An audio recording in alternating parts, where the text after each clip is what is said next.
Assalamualaikum warahmatullahi wabarakatuh. Selamat sore Pesona Inspira kembali lagi 92,1 FM Radio Pesona, stasiun informasi terbaikmu. Kali ini kembali hadir menemani Pesona Inspira di Suara Disabilitas, suarakan inklusivitas tanpa batas. Dan bersama saya Mita yang sudah siap untuk menemani Pesona Inspira, pastinya dengan narasumber yang juga sudah siap. Di studio kali ini ada dua narasumber kita yang luar biasa, yang cantik-cantik. Boleh saya sapa dulu, ini ada Kepala Sekolah SMP Negeri 2 Watu Malang, Ibu Endang Hermawanti. Selamat sore Ibu Endang. Selamat sore Mbak Mita. Apa kabar sore hari ini, Baik, Bu? alhamdulillah sehat. Sehat, semangat Ya, gitu ya Bu semangat ya? harus. Semangat harus ya. Ibu Endang tidak sendiri, ada juga dari staf unit layanan disabilitas atau ULD, ada Kak Rona Ria Mentari Putri. Halo Kak Rona.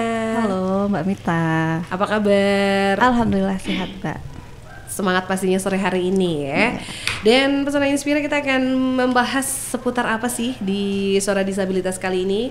Yang pasti seperti biasa kita akan membahas isu-isu inklusi dan juga disabilitas di Wonosobo. Dan kali ini kita ingin menilik sekolah inklusif di Wonosobo ya, tema kita hari ini. Jadi nanti untuk Pesona Inspira yang mau gabung silahkan bisa di 0823 2383 9996. Nah mungkin ini sebelum kita memasuki tema kita menilik sekolah inklusif di Wonosobo, mungkin boleh perkenalan dulu. Ibu Endang ini di SMP Negeri Watu Malang sudah berapa lama dan lain sebagainya, silahkan. Terima kasih Mbak Rona. Assalamualaikum warahmatullahi wabarakatuh. Mbak Mita, Mbak Rona, terima kasih waktunya. Ya Mbak, saya tugas di SMP Negeri 2 Watu Malang itu SK tertanggal 27 Februari 2023. Cuma saya memulai tugas di sana itu tanggal 6 Maret 2023. Berarti udah setahun lebih ya sampai hari ini. Tuh. Oke, nah di sana seperti apa Bu? Menyenangkankah pasti untuk menyenangkan. Pembelajarannya? Pasti menyenangkan Mbak. Nggak ada. Jadi kami di sana itu ada 18 guru dengan 324 murid yang tentunya bervariasi ya, namanya juga kami menyebutnya, mungkin tadi sudah disampaikannya ada kata-kata inklusi, dan saya selalu didampingi tim ULD. Terima kasih sekali Dinas Pendidikan Pemuda dan Olahraga dengan Kepala Dinasnya Pak Musufa dan Kabitnya Mbak Feti ya, melalui Mbak Rona. Terima kasih sekali selalu memberi pendampingan kepada kami, pemantauan dan pelatihan segala macam. Guru-gurunya menyenangkan, anak-anaknya juga menyenangkan, jelas berkarakter. Guru-gurunya juga berkarakter, tahu latar belakang anak-anaknya, segala permasalahan selalu diselesaikan dengan baik-baik dan melibatkan orang tua. Oke, pasti suasana belajar mengajar di sana menyenangkan. Iya. Gurunya menyenangkan, Ya. siswanya lebih menyenangkan gitu ya, dengan berbagai aman, latar belakang. nyaman. Oke, nah kenalan ke Kak Rona, silahkan nih. Iya. Mungkin di OLD udah berapa lama dan seperti apa sih, silahkan. Oh ya. Kalau saya sudah di ULD dari tahun 2022. Jadi ULD angkatan pertama ya memang. Ini pertama ya Mbak Mita ya. Dari 2022 ke 2024 ini berarti udah 2 tahun jalan ke 3 tahun. Jadi di ULD tadinya yang cuma ada data puluhan sekolah yang menerima anak berkebutuhan khusus, sekarang sudah ada sekitar 500 laporan yang masuk ke ULD bahwa ada anak berkebutuhan khusus yang masuk ke sekolah-sekolah yang ada di Wonosobo. Itu juga karena memang sekarang sekolah udah nggak boleh menolak lagi ya kalau ada yang daftar memiliki kebutuhan khusus. Apalagi kan sekarang PPDB juga ada jalur afirmasi nggih Bu nggih? Iya, jalur afirmasi yang itu memiliki poin khusus untuk disabilitas. Nah, di sini juga ULD itu dari tahun 2002 sampai 2024 juga sudah banyak ini ya, menemukan anak-anak disabilitas yang tadinya belum sekolah, Mbak Mita. Tadinya belum sekolah, terus kami dampingi mencari sekolah terdekat yang nantinya mereka itu mengenyam pendidikan. Walaupun misal umurnya sudah 9 tahun tapi kok belum SD, nggak apa-apa. Nanti kami bantu seperti itu, Mbak Mita. Oke, jadi ada 500 laporan ya, yang menyatakan bahwa anak-anak disabilitas ini sekolah gitu ya. Iya, betul. Wah, keren banget. Nah, kalau di SMP Watu Malang sendiri ada berapa siswa disabilitas, Ibu? SMP Negeri 2 Watu Malang, Mbak. Lokasinya kan di Desa Limbangan, dekat dari sini, kilometer 5 itu. Disabilitas ada 1 anak. Kalau dari Dinas Pendidikan itu menyampaikan anak hambatan penglihatan total. Cuma kalau di Permendikbud itu tertulis tunanetra. Ada total itu 1 anak masuk tahun ini kelas 7. Dulu anak tersebut tidak sekolah, setelah ketemu ULD tahu ternyata sekolah reguler menerima anak-anak berkebutuhan khusus. Iya, jadi ada satu anak ya, disabilitas di SMP Negeri 2 Watu Malang kelas 7 ya Bu ya? ya? Mbak, kelas 7. Oke, nah ini selama proses belajar mengajar bagaimana penerimaan siswa-siswa yang lain Ibu? Kalau dari segi penerimaan anak-anak itu, anak-anaknya punya rasa empati Mbak. Memang awalnya ya karena belum pernah ketemu anak yang berkebutuhan khusus, sangat punya rasa empati, menerima, kan itu menurut kami itu suatu anugerah ibadah. Saya menyampaikan ke teman-teman guru begitu Mbak Rona dari ULD nelpon, kalau nggak salah itu sebelum tanggal 28 Juni itu saya ditelepon ada anak begini, terus saya tidak langsung, mohon maaf ya Mbak, dulu tidak langsung menerima karena saya harus berdiskusi, harus pemahaman kepada guru-guru kami bagaimana ini, seperti ini kan belum pernah di sana. Dan ya Bu, enggak apa-apa, ini sebagai pengalaman kami itu diterima, yaitu alhamdulillah semuanya bisa menerima, anaknya juga senang, setiap pagi juga sekolah dengan rasa senang, semuanya menerima. Okay. Itu awalnya itu yang memberi pemahaman itu Mbak kepada teman-teman guru, kemudian kepada murid-murid. Oke, ini kalau Bu Endang ini tugasnya memberi pemahaman kepada ya, guru dan awalnya murid-murid begitu, ya. Oke, nah kalau Mbak Rona biasanya ini berarti pemahamannya ke sekolah-sekolah nih ya. Nah, gimana biasanya pendekatan-pendekatan dari ULD sendiri agar sekolah mau menerima siswa dengan kebutuhan khusus? Iya, ada 2 pendekatan sih Mbak ya. Yang pertama, kalau memang anak tersebut belum pernah bersekolah, berarti kita langsung sampaikan ke sekolah, Bu, ini Bu, Pak, ke kepala sekolahnya langsung, ini ada anak berkebutuhan khusus di sekitar sini. Maksudnya di zona mereka ya, di zona sekolah masing-masing. Kebutuhan khususnya adalah A, B, C, D, E, F, G. Maksudnya ada yang netra, ada yang rungu, ada yang hambatan intelektual dan lain-lain. Nanti kita sampaikan pun bukan cuma kita berspekulasi, jadi kita udah bawa hasil tes psikologi. Mungkin untuk yang tunarungu ada tes BERA-nya. Tes BERA itu tes untuk deteksi pendengarannya udah sampai berapa dB yang hilang, seperti itu. Terus untuk yang tunanetra juga dia tuh low vision atau buta total. Kalau di SMP-nya Ibu buta total ya, nanti kan bisa langsung bilang, misalkan kalau low vision nanti disampaikan ini nanti ditaruh depan ya tempat duduknya Bapak Ibu guru. Terus nanti untuk pembelajarannya bisa melalui HP yang di zoom atau nanti bisa dengan huruf yang besar-besar, jadi mengoptimalkan matanya yang masih berfungsi. Tapi kalau buta total nanti ada modifikasi di kurikulumnya, nanti kita koordinasi lagi begitu ya Bu. Jadi biar sekolah tuh nggak kaget. Itu kalau yang belum pernah bersekolah. Tapi kalau misalkan yang udah bersekolah, biasanya 1 tahun sebelum anak itu lulus, kita udah pendampingan dulu. Misalkan dia udah kelas 6 SD. Nah, kita udah 1 tahun sebelum dia lulus tuh udah pendampingan. Kamu mau sekolah di mana Nak? Gitu. Biasanya anaknya yang ditanyain dulu. Kalau bilangnya mau mondok kan kita kan nggak bisa ya. Kalau mau dampingin di pondok. Jadi nanti kalau jawabannya ada yang bilang saya mau di pondok gitu, nanti rundingkan lagi dengan orang tua begitu. Terus kalau misalkan mau ke SMP ini, nah itu nanti kita langsung koordinasinya 2 sekolah, dari yang sekolah sebelumnya ke sekolah yang mau dituju. Jadi nanti ada komunikasi yang nantinya nggak kaget, kan banyak tuh yang kaget ya Bu ya, kaget banget kayak misalkan dari SMP A dapat PDBK dari SDB gitu kan, terus kayak lo kok ini nggak ada laporan, nggak ada apa-apa. Jadi kan yang ngolahnya tuh bingung gitu loh. Sampai ke SMP anaknya belum bisa ini, belum bisa itu, belum bisa A, B, C gitu. Jadi malah bingung. Jadi malah gurunya juga ada tekanan gitu ya. Ini mau aku olah gimana? Karena belum tercatat PDBK juga. Kalau udah tercatat dia punya kebutuhan khusus, nanti kan guru juga enak gitu loh. Nggak ada tanggungan untuk membentuk PDBK itu menjadi sama seperti yang lain. Jadi kalau misalkan dia memang tunagrahita udah ada tes psikologinya tuh Mbak. Nah itu kan guru enak, jadi nggak perlu kamu harus bisa perkalian kan, nggak perlu. Karena kalau mau dikejar kan nggak mungkin gitu ya. Paling gitu pendekatannya.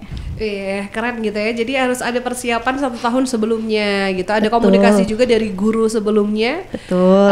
Nih kayak anaknya tuh basicnya atau latar belakangnya di sekolah, kebiasaannya dan lain sebagainya Iya, gitu betul. juga penting gitu ya. Iya, iya. Oke. Nah kalau di SMP Negeri 2 Watu Malang sendiri nih Bu, ini baru pertama kali kah atau sebelumnya sudah pernah menerima siswa dengan disabilitas? Kalau di SMP Negeri 2 Watu Malang baru pertama ini anak disabilitas tunanetra. Jadi begitu kami menerima, dapat info dari ULD, kami langsung siap-siap, kemudian belajar-belajar. Kebetulan sebelumnya, mohon maaf ya Mbak, kami juga pernah menangani, tapi beda kebutuhan. Nah di situ kami langsung mengidentifikasi kebutuhannya apa, kelemahannya apa, kekurangannya apa, atas dasar dari asesmen yang kami terima dari ULD. Oke, jadi baru mungkin yang tunanetra ini baru pertama baru juga pertama, gitu ya. iya. Nah untuk proses belajarnya sendiri gimana Bu? Apakah sama dengan teman-teman yang lain atau nanti ada sesi khusus untuk anak dengan disabilitas ini? Kalau secara umum sama ya Mbak, kami tidak membedakan indikator materi apapun, misalnya harus lebih rendah atau kurang, itu enggak, kami indikator sama. Bapak Ibu guru harus kreatif ini Mbak, karena menghadapi anak seperti itu yang penting pembelajaran itu harus mengoptimalkan indera lainnya. Kalau dia itu selalu mengoptimalkan indera pendengaran. Jadi kalau di kelas ada guru, dia pasti paham sekali apa yang disampaikan oleh guru. Kemudian untuk media-medianya itu harus 3 dimensi. Dari yang utama itu Bapak Ibu guru harus memverbalkan, membacakan, mengucapkan sehingga dia bisa mendengar. Ya alhamdulillah anak tersebut, terima kasih sekali ULD, dia sudah punya HP yang bisa ditransfer ke suara gitu. Jadi Bapak Ibu guru kan kadang saya sampaikan bahwasannya materi itu kalau bisa dikirimkan paling lambat 1 hari sebelumnya. Jadi dia belajar di rumah sendiri. Dikhawatirkan kalau di kelas itu ada suara-suara dari luar yang membuat dia bising. Tapi alhamdulillah di kelas dia tidak pernah terganggu dengan suara-suara bising, kecuali istirahat dia memang ya seperti itu ramenya. Di kelas dia sudah fokus dengan suara guru. Guru-guru kreatif Mbak sekarang ya. Oke. Cuma memang ada tambahan sedikit waktu, misalnya yang lainnya sedang diskusi mengerjakan menulis atau apa, si anak tersebut harus memegang, meraba atau ya itu harus learning by doing, pelajaran yang dengan melakukan menggunakan panca indera lainnya. Dimensi 3 medianya Bapak Ibu guru itu. Oke, Ya. butuh kesabaran dan Ya, ketelatenan betul, pasti Mbak. ya. Sabar, telaten, terus jiwa melayani Bapak Ibu guru itu yang saya salut. Iya, ini walaupun awalnya ini belum terbiasa gitu ya Bu ya. Akhirnya lama-lama karena harus beradaptasi dan akhirnya sekarang terus sudah. Bapak Ibu guru banyak belajar bagaimana cara melayani. Oke, wih keren sekali. Nah kalau jam istirahat nih gimana Bu? Apakah juga bermain bersama Biasa, teman-teman? biasa, seumuran anak-anak seperti itu biasa bermain. Kadang ada jahil-jahil sedikit umuran gitu ya.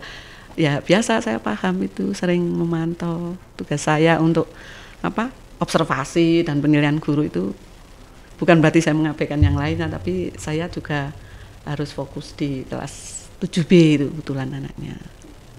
Oke, nah Kak Rona nih, mungkin sejauh ini ada nggak sih sekolah yang belum siap menerima siswa dengan kebutuhan khusus atau PDBK ini?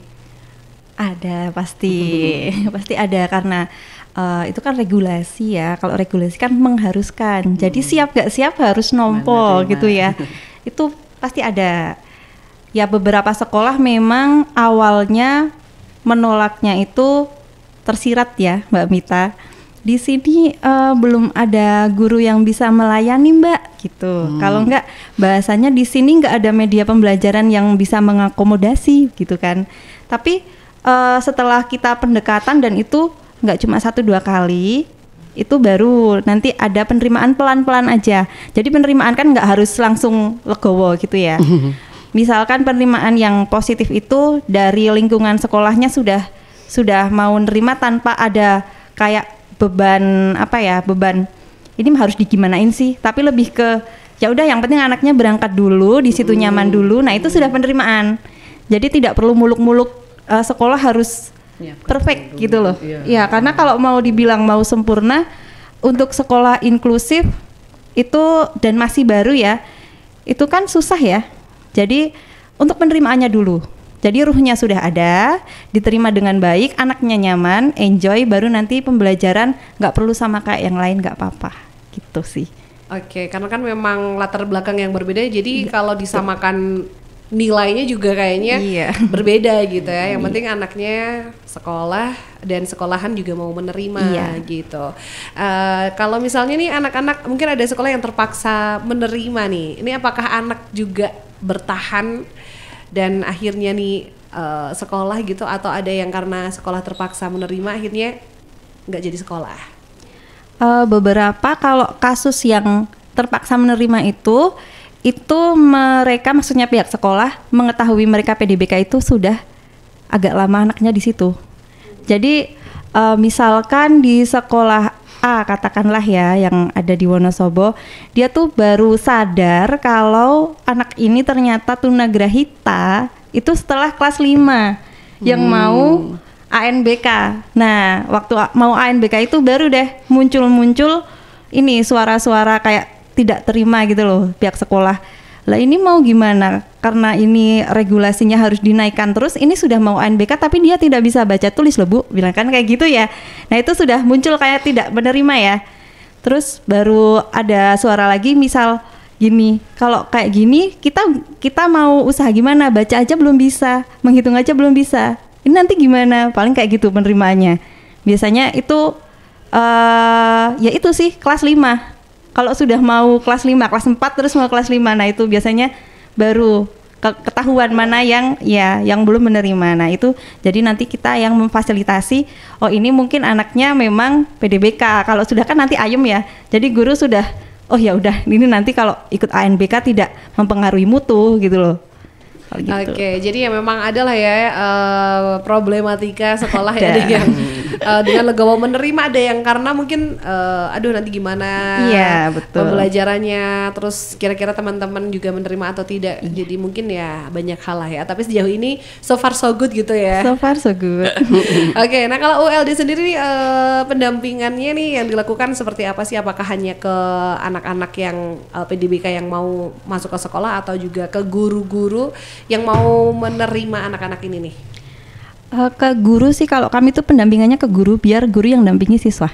Jadi apa ya, kalau misal ULD mendampingi siswa kan tidak bisa setiap hari ya Mbak Mita. Jadi kami yang mendampingi guru dan pihak sekolah. Jadi yang kami dampingi guru, kami kasih pelatihan, workshop nanti untuk identifikasi awal PDBK itu apa. Jadi tuh sedikit nggak langsung brek gitu. Kalau sudah yang pengenalan PDBK itu apa aja, baru nanti pembelajarannya apa, baru nanti penilaiannya bagaimana, baru nanti spesifik lagi. Kalau misalkan sudah ketemu nih di sekolah A ada tunanetranya, nah itu nanti dikumpulkan sekolah-sekolah yang punya PDBK tunanetra, dikumpulkan jadi satu untuk ikut workshop yang khusus untuk pembelajaran tunanetra. Nanti yang tunarungu khusus untuk pembelajaran tunarungu, seperti itu. Oke, berarti beda-beda ya. Beda. Tunanetra sendiri, tunarungu sendiri begitu ya? Iya. Oke. Nah, Bu Endang nih gitu ya, sebagai kepala sekolah di SMP Negeri 2 Watu Malang gitu. Dengan adanya sekolah inklusi, bagaimana tanggapan Ibu? Saya sebagai orang tua ya yang di SMP Negeri 2 Watu Malang adanya sekolah inklusi, saya sangat menerima Mbak. Saya sangat senang, sangat menerima, dan pemahaman saya itu saya belajar sejak tahun 2018 inklusi itu apa. Kemudian akhirnya saya ternyata setiap hari menghadapi dan menjadi pimpinan di sekolah-sekolah inklusi seperti biasa. Saya sangat menerima Mbak sekolah inklusi. Dan kami juga terima kasih apa yang disampaikan Mbak Rona itu benar. Kami selalu dipantau, diberi pelatihan. Sudah 2 kali itu kalau nggak salah sejak Juni ya Mbak ya. Juni masuk kan ya. Kemudian Agustus ada pelatihan, September ada pelatihan khusus guru. Kemudian kami pengimbasan bagaimana cara melayani anak yang berkebutuhan khusus, terutama yang tunanetra dan tunagrahita. 2 kali ya di rumah itu 2 kali. Ya. Oke, gitu. Jadi kalau misalnya ada permasalahan curhatnya langsung ke Mbak Rona gitu ya. Ya, kami diskusi dulu dengan teman-teman dan juga orang tua. Tapi orang tua support sekali, senang sekali anaknya. sekolah di situ. Oke, iya. Nah, kalau ke Mbak Rona sendiri nih, kan tadi kan sekolah inklusi ini kan sebuah regulasi gitu ya. Kalau tadi misalnya ada sekolah yang tidak mau menerima tuh ada sanksinya nggak sih? Kalau sanksi sih selama ini belum ada ya Mbak. Kalau sanksi setahu kami selama di ULD sih belum ada karena memang belum ada yang ketahuan menolak. Jadi alhamdulillahnya tuh semuanya menerima. Tapi menerimanya kan ada yang menerima hanya menerima, ya ada yang menerima dengan Tulus dilayani. hati. Iya begitu Mbak Mita. Jadi ya sejauh ini ya memang ada yang menerima, ada yang ya sudah terpaksa menerima. Tapi pada akhirnya anak-anak juga bisa sekolah gitu ya. Oke, nah Bu Endang nih, ada nggak sih kesulitan-kesulitan untuk sekolah inklusi ini? Adakah mungkin selama ini dengan menerima PDBK ini ada kesulitan-kesulitan tersendiri gitu Bu? Pasti ada ya Mbak, secara pribadi itu bagaimana kami bisa berpikir kreatif menghadapi anak berkebutuhan khusus. Walaupun sebelumnya juga ada yang tunagrahita, cuma kan memang harus orang tua yang menyampaikan bahwa anak saya itu berkebutuhan khusus. Oke. Bagaimana berpikir kreatif setiap hari menghadapi begini. Ya pasti mood tantangan. anak biar tidak tantrum gitu ya Iya. Mbak. Oke, nah Kak Rona kan ini juga mendampingi guru-guru. Nah ini kalau misalnya untuk siswa atau teman-teman memberikan sosialisasi dan pemahaman untuk menerima teman mereka yang berkebutuhan khusus itu pernah juga nggak sih? Pernah kami beberapa kali tim ULD ke sekolah-sekolah itu program kita namanya ULD Goes to School. Jadi di situ tim ULD bisa masuk ke kelas PDBK yang bersangkutan, nanti memberi penguatan ke teman-temannya dan juga lingkungan sekolah supaya mereka tuh lebih aware lah kalau di sini tuh ada PDBK berbeda dengan kalian, tapi dia bukan berarti memiliki kekurangan. Justru kita bisa loh menggali kelebihannya, menerima dia. Nanti kalau sudah berbaur, biasanya baru ketahuan kelebihannya apa. Kalau dia udah enjoy, happy dengan lingkungannya, biasanya potensinya keluar. Itu juga kami pernah acara di Adipura untuk menumbuhkan rasa inklusif ke teman-teman SMP. Kita juga mengundang OSIS dari beberapa SMP gitu.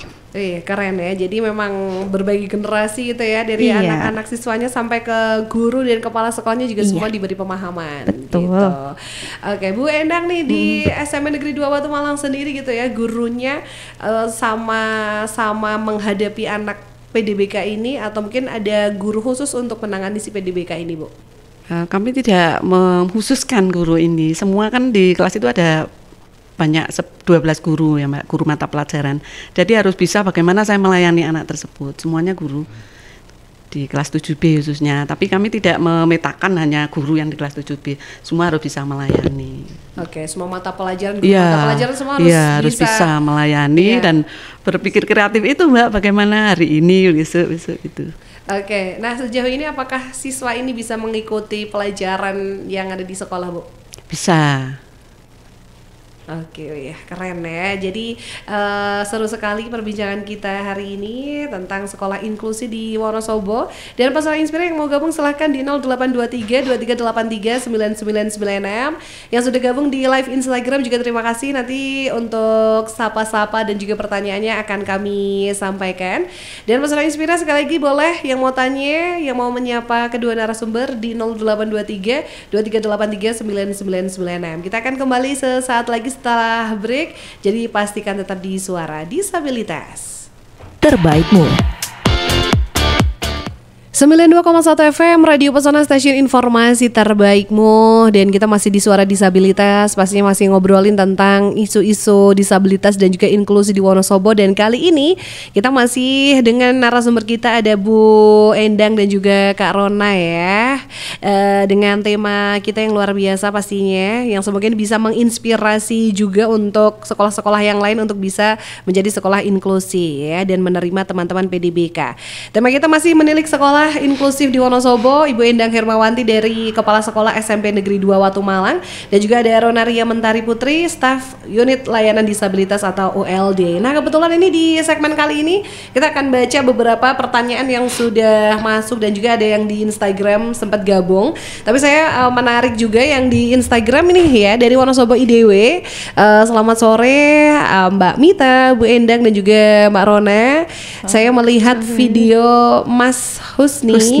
Ya, ini dari PDBK Tunanetra di SMP Negeri 2 Watu Malang yang menjadi komandan upacara. Menurut kami adalah ini bentuk support sistem yang berhasil. Ya, silahkan bisa ditanggapi. Makasih sekali Mbak Mita dari Pesona dan Mbak Rona.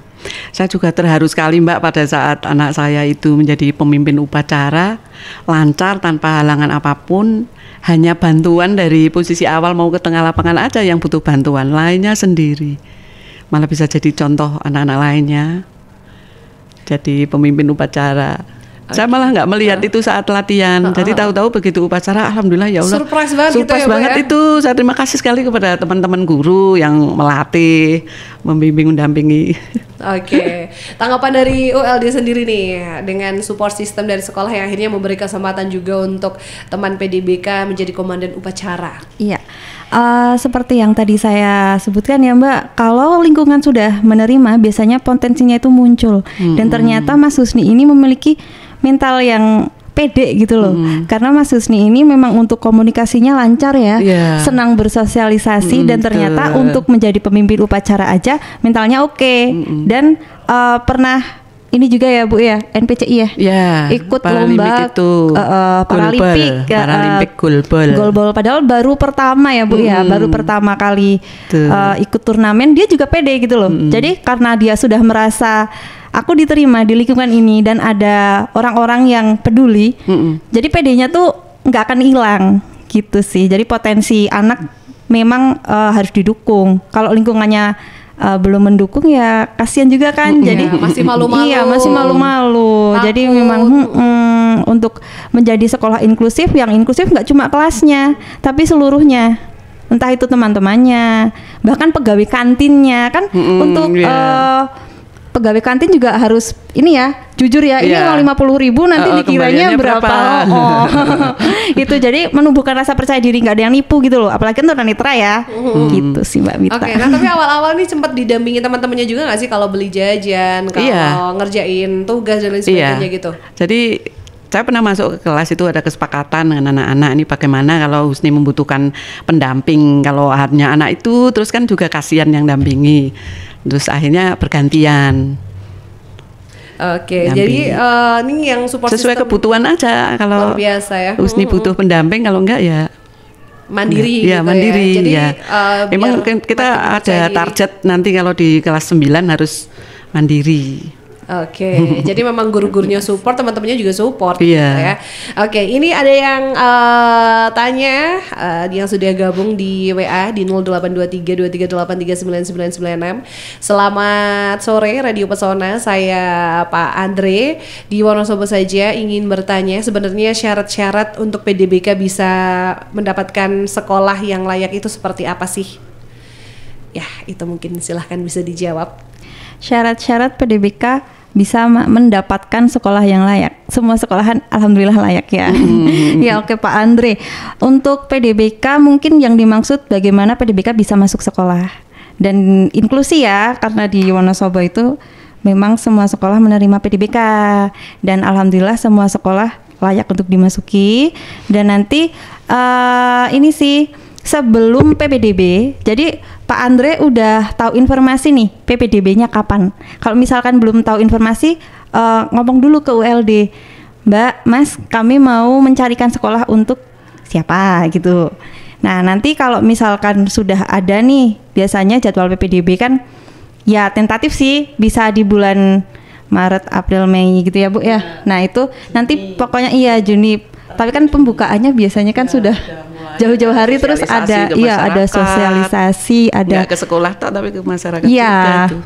Jadi sebelum itu misalkan PDBK ini tadinya SD terus mau ke SMP, itu pokoknya dia kelas 6 semester masuk semester 2 udah lapor dulu ke ULD. Soalnya kalau mepet-mepet waktu PPDB mau ditutup kan nanti juga bingung ya, Keburu-buru gitu ya, keburu-buru. jadinya nggak fokus ya. Iya, terus kuota sekolah juga kita nggak tahu udah penuh atau belum seperti itu. Nanti sebelum PPDB yang disiapkan otomatis akte sama kakak pasti. Terus nanti ada catatan dari psikolog yang menerangkan kalau yang bersangkutan memiliki kebutuhan khusus. Misalkan kebutuhan khususnya itu autis atau tunagrahita, RM retardasi mental, atau mungkin dia ada hiperaktif. Jadi kan disabilitas kan nggak harus yang terlihat ya Mbak Mita, karena banyak jenis dan ragamnya seperti itu. Oke, semoga terjawab gitu pertanyaannya ya Pak Andre ya. Kemudian ada lagi nih dari Yani di Wonosobo. Saya mengapresiasi sekolah yang menerima inklusi, dan sebenarnya saya juga salut juga dengan Bu Endang yang sudah memberikan kesempatan. Nih tipsnya gimana sih Bu biar kita mendapatkan kesempatan yang sama? Ya, silahkan ini Bu Endang. Terima kasih Mbak Mita, semoga bisa menjawab apa yang ditanyakan dari Mbak siapa tadi, Ibu siapa? Yani. Ibu Yani. Ibu Yani, makasih Ibu Yani. Tipnya ya kita ibadah aja dan melayani. Benar ya Mbak Rona? Betul. Melayani dan belajar. Belajar, ya, belajar. Iya. Oke, ada lagi nih. Assalamualaikum. Waalaikumsalam. Selamat sore Radio Pesona FM Wonosobo. Selamat sore Bu Kepala Sekolah, Bu Endang, dan juga dari ULD Bu Rona. Ini masih mbak-mbak ya. Maaf pautannya keren pokoknya. Sekarang sekolah-sekolah tidak boleh menolak ABK. Apakah pernah mengalami ketika ada ABK yang tanpa terketahui latar belakangnya? Kemudian apakah ABK dalam hal belajar tidak tertinggal terlalu jauh dengan anak-anak yang lain? Kemudian pertanyaan berikutnya, pernahkah ABK dibully dan apakah tindakan sekolah, guru atau kepala sekolahnya? Apa sih itu ULD? Terima kasih. Salam hormat buat Bu Endang Hermawati atau Bu Emma. Iya. Oh, ternyata Bu Emma ya ini ya. Makasih berarti tahu saya itu. Iya, Maaf, ini terima dari kasih. Mbak Mia di Mbak Kenteng Mia. nih. Oh iya. Iya, tetangga berarti ya Bu ya. Sudah ingat yang mana mungkin Ibu? Silakan dijawab satu persatu. Iya, tadi ini yang pertama adalah kan sekarang keren gitu, sekolah tidak boleh menolak ABK. Ya. Apakah pernah mengalami ketika ada ABK yang belum Tertinggal. terketahui latar belakangnya? Makasih pertanyaannya dari Mbak Mia. Mbak Mita sebetulnya teman-teman itu biasa manggil saya Bu Emma. Oh, Bu Emma. Iya, Oke. nggak apa-apa. Kalau mengetahui tidaknya anak tersebut berkebutuhan khusus itu kalau dari dulu itu memang ada syarat asesmen dari medis, Mbak. Jadi kita tidak bisa menjustifikasi bahwa anak tersebut berkebutuhan khusus. Itu dari orang tua terus ke sekolah. Terus kemudian saya rasa tidak ada anak-anak yang tertinggal. ABK itu tertinggal. Kalau dulu memang indikatornya itu ada yang lebih rendah dari yang lainnya. Sekarang dibuat sama, tidak ada yang tertinggal. Apalagi pembulian tidak ada. Oke. Jadi teman-teman lainnya itu bisa menerima, empati, aman, nyaman, pokoknya enggak usah khawatir orang tua menitipkan anak berkebutuhan khusus ke sekolah reguler. Oke, gitu. jadi selama ini di SMP Negeri 2 Watu Malang aman gitu ya Bu Aman, ya? nggak Tidak ada yang tertinggal dan juga tidak ada bullying Nggak gitu. ada. Nah, tapi Anti-bullying. Anti-bullying ya. Nah, tapi terkait bully mungkin Mbak Rona bisa menjelaskan pernah nggak sih di sekolah lain gitu ada ABK yang dibully dan gimana tindakan sekolah, guru dan juga kepala sekolahnya? Oke. Ini SMP 2 Watu Malang luar biasa sekali ya. Terima Inklusif kasih. sekali ya. Iya. Ya, semoga menjadi motivasi sekolah yang Iya, lainnya. semoga menjadi percontohan ya Bu. Iya. Terima kasih Mbak Runa. Iya. Mita. Untuk pembulian PDBK itu ada, tapi bukan pembulian yang fisik ataupun pembulian yang parah gitu sih, enggak. Lebih ke bukan pembulian sih Mbak Mita. Diejek gitu. Enggak juga, lebih ke apa ya Mbak? Gumun. Apa ya? iya, Apa iya. ya? Iya. Jadi kalau misalkan dikatakan bullying enggak sengaja juga, gitu. iya. Iya, mereka enggak sengaja. Jadi Karena misal masih asing gitu mungkin. asing, Oh, betul. iya. Kalau asing, pandangan dan ekspresi orang nggak bisa terkontrol, Mbak Mita. Kadang kan kayak gitu. Padahal itu ketidaksengajaan. Jadi itu hal yang apa ya, nggak bisa Wajar, ya. dihindari. Jadi kalau misalkan ada hal seperti itu, yang kita kuatkan itu PDBK-nya. kamu jangan minder karena kamu mau, misalkan di sekolah sudah lingkungannya bagus seperti SMP 2 Watu Malang kan udah inklusif banget ya Bu ya. Tapi tidak tahu waktu sudah lulus. Jadi waktu sudah lulus si ABK ini masuk ke SMA nanti ada gumun lagi. Jadi yang dikuatkan tuh biasanya PDBK-nya untuk menerima dirinya sendiri, pede dengan dirinya sendiri dan sadar kamu punya potensi. Nyatanya kamu bisa sekolah di sini. Kalau sekolah bisa nerima kamu, berarti kamu nggak kekurangan dong. Kamu sama kayak yang lain. Nah, terutama untuk anak-anak SD. Kalau anak-anak SD itu ya apalagi kelas 1, kelas 2 bisa lah keceplosan. Ada di salah satu sekolah yang ada di Wonosobo bisa keceplosan bilang, kok dia nggak bisa lihat, ya kan? Ya itu kan bentuk gumun apa ya? Iya. Kaget, bukan kaget ya? Namanya juga ya masih emang awal masih gitu ya. awal, masih awam, anak kecil juga masih usia 7-8 tahun. Masih polos banget. Masih polos banget, iya. Dan itu kan PDBK-nya kan udah di kelas 3. Jadi dia memang harus dikuatkan dari dia kelas 1. Kelas 1 udah menerima, waktu kelas 2 ada adik kelasnya yang ngomong kayak gitu lagi. Nanti kelas 3 ada adik kelasnya juga. Ya sama aja nanti berantakan. Iya, jadi gitu ya. Jadi yang kami bentuk itu benar-benar support ke guru juga kan. Tolong ya ini anaknya dikuatin ya. Karena dia tuh bukan berkekurangan kok, cuman dia spesial aja. Karena misalkan si siswa dari SMP 2 Watu Malang, dia memang tunanetra total. Tapi untuk menciumannya dia lebih loh dari kita. Untuk mencium parfum orang aja udah sampai tahu. Orang-orang nggak pakai nggak pakai parfum aja, dia apal ya. Dia apal.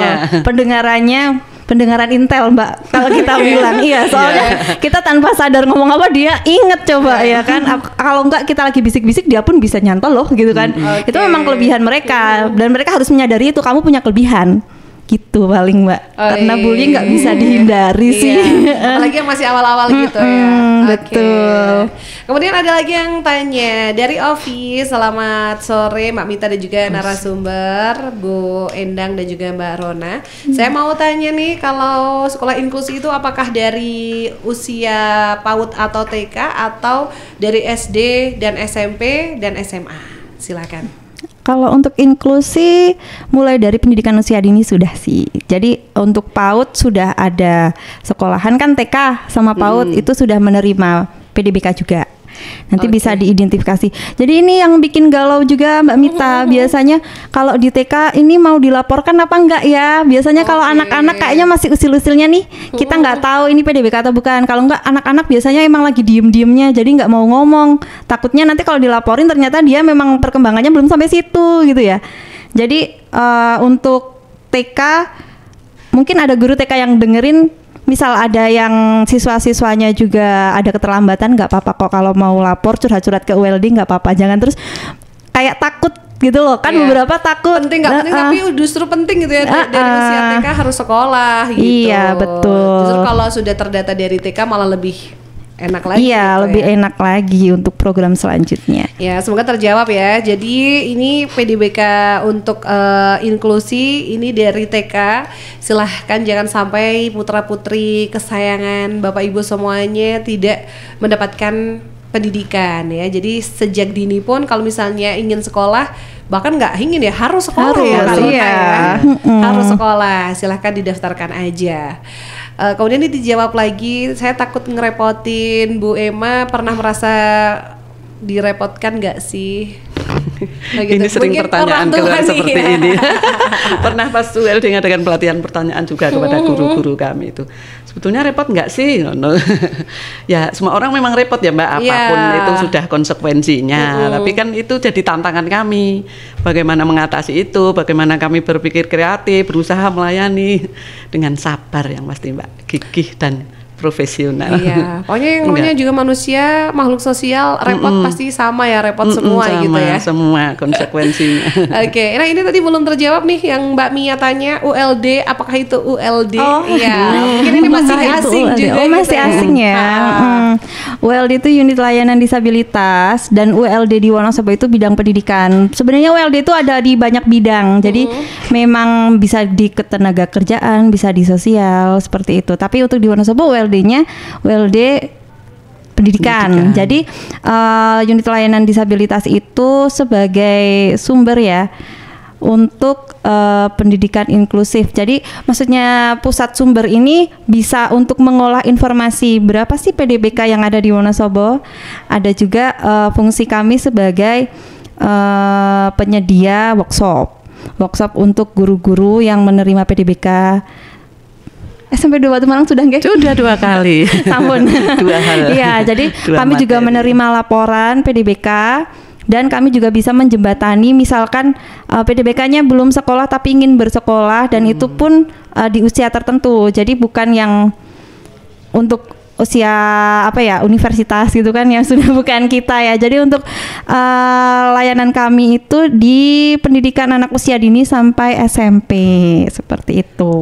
Oke, nah gitu ya Mbak Mia ya, kenal lebih dekat dengan ULD.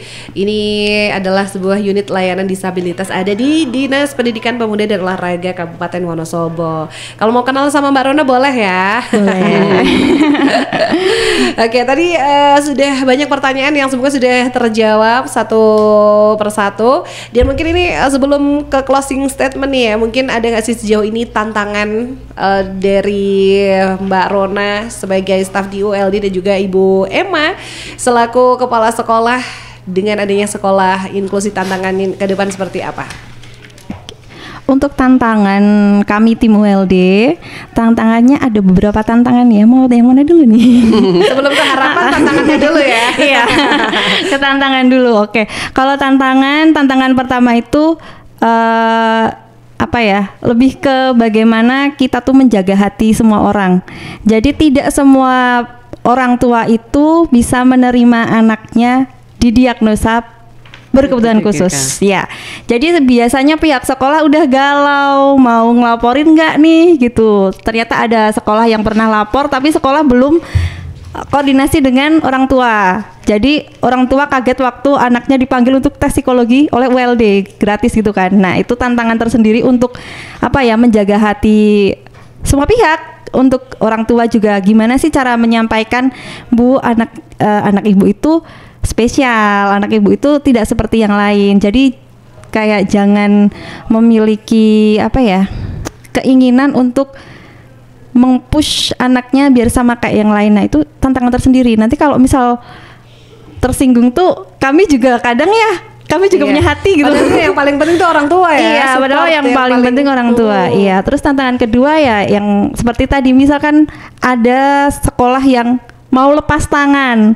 Ini anak mau digimanain, misalkan tunarungu atau enggak kayak yang kelihatan, tapi benar-benar sekolah tuh merasa ini anak kayaknya susah deh gitu kan. Nah itu bagaimana tim ULD untuk berkomunikasi, ini tuh sebenarnya tuh anak itu tuh bisa diarahkan, tapi memang ada prosesnya, tidak instan dan tidak perlu ini anaknya tuh sama kayak yang lain. Untuk menyadarkan pihak sekolah menerima itu tantangan tersendiri loh Mbak Mita.